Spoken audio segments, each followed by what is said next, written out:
Hello, Levelcast learners, and welcome to your global news update for the week of June 1st, 2026. We'll be bringing you up to speed on the most significant international developments.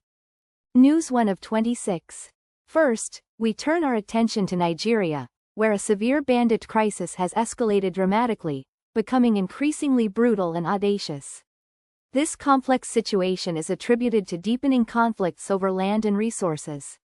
These disputes, in turn, have been exacerbated by the effects of climate change, widespread deforestation, and a growing population, creating a challenging environment that continues to fuel the unrest. News 2 of 26. In news from the ongoing conflict in Ukraine, President Zelensky has reportedly discussed a potential drone deal with Donald Trump, aiming to leverage each other's expertise. Meanwhile, Russia appears to be shifting its military strategy, pivoting towards an air war, according to analysts who suggest they are losing ground in conventional combat. This comes as more Russian oil facilities have been targeted by attacks. Adding to the tension, President Putin has dismissed the possibility of peace talks with Zelensky following recent assaults. News 3 of 26. Moving to cultural news, the restoration of Milan's famous, rampant bull, mosaic has sparked considerable debate and even mockery. The artwork, which required a makeover due to significant wear and tear from tourist interaction, has been criticized by some who claim the refurbishment has metaphorically castrated it, implying a loss of its original power or essence. News 4 of 26. A heartwarming story from Germany highlights a cyclist who is being widely praised for his heroic actions. This individual rescued 4 people from drowning in the Ruhr River. A family enjoying a waterside barbecue in Bochum unexpectedly found themselves in a perilous situation in the river, but thankfully, the quick-thinking cyclist was there to pull them to safety. News 5 of 26. In Australia, the political party One Nation is reportedly seeking to roll back abortion rights, a move that is said to be emboldening US-style activists in the country. Support for Pauline Hanson's populist party is providing fresh momentum to a network of activists whose objective is to gradually diminish reproductive rights across Australia. News 6 of 26. Former Labour Minister Peter Garrett is set to lead an independent inquiry into the AUKUS submarine pact. This investigation, which will be community-based, comes amid significant internal criticism within the Labour Party, particularly from Ed Husic, regarding the substantial $368 billion deal for second-hand submarines. A report from this inquiry is expected in October. News 7 of 26. In a complex turn of events in the Middle East, Donald Trump has declared a ceasefire between Hezbollah and Israel, after Iran reportedly withdrew from peace talks. This announcement coincided with Israel taking control of Beaufort Castle in Lebanon for the first time in 26 years. A development that shocked many Lebanese. Furthermore, 3 Lebanese hospitals were hit by Israeli forces in less than a week, resulting in 9 fatalities and 150 injured. News 8 of 26. French President Macron has confirmed that the French Navy has seized a Russia-linked oil tanker in the Atlantic. The vessel was reportedly subject to international sanctions. Macron made the announcement, sharing a video of the operation, which also received support from the United Kingdom, underscoring international cooperation in enforcing sanctions. News 9 of 26. In Colombia, the far-right candidate De La Espriella has secured a victory in the first round of the presidential vote. This lawyer and admirer of Donald Trump has seen a rapid ascent in the polls and is now set to face Ivan Cepeda in the upcoming election runoff, which is scheduled to take place in 3 weeks. News 10 of 26.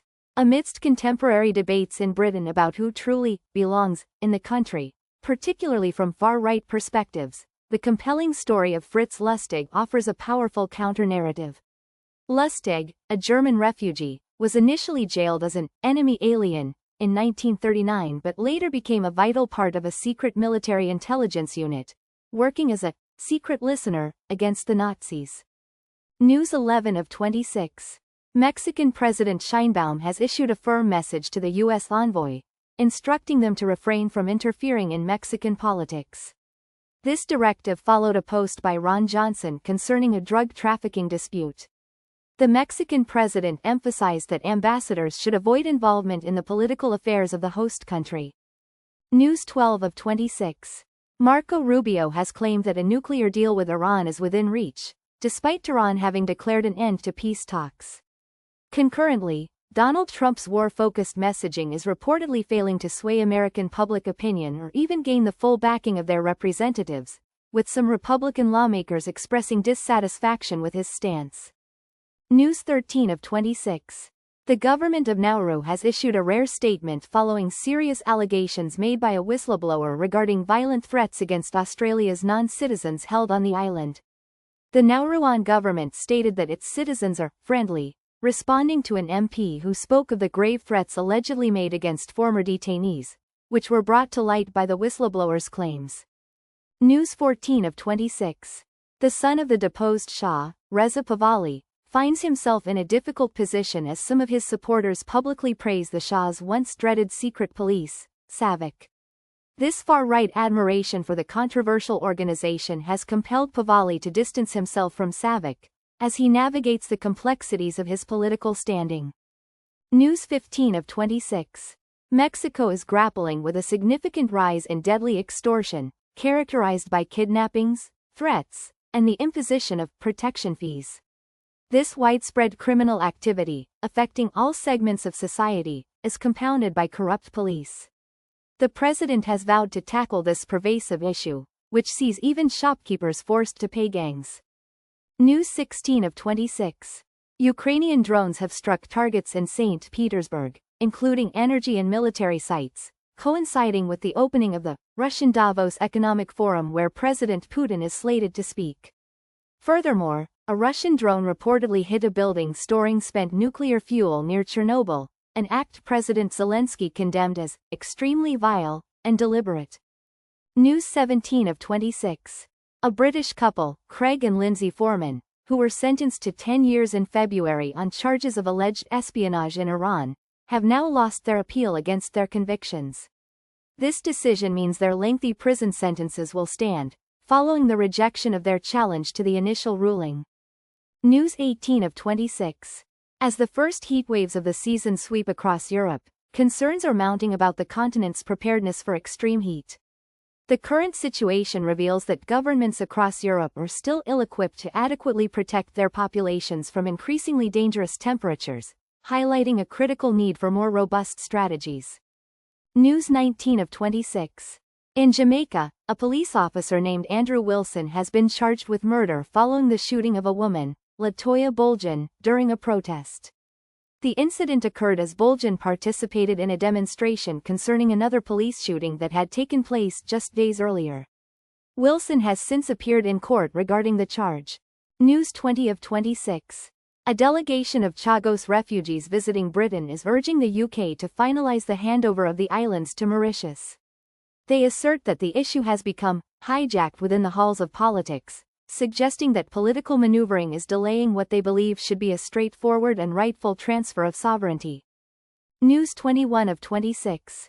The tragic murder of teenager Henry Novak in the UK is being exploited by Europe's far right, with Polish, Spanish, and French populists using clips of his dying moments to claim the UK is descending into the depths of the earth. Meanwhile, Sikh community leaders have expressed disgust at Vikram Digwa, fearing a rise in racial tensions and a UK backlash.